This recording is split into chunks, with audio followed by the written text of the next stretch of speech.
સુરતમાં વહીવટદાર શાસનનો પ્રારંભ.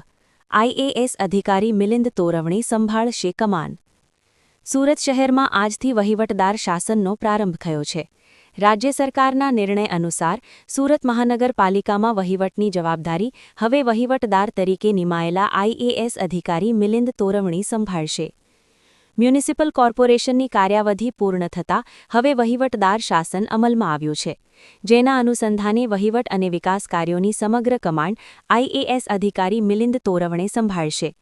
શહેરમાં વિવિધ વિકાસ કાર્યો, નાગરિક સુવિધાઓ અને તંત્રની કામગીરી સુચારુ રીતે ચાલે તે માટે વહીવટદાર દ્વારા જરૂરી નિર્ણય લેવામાં આવશે.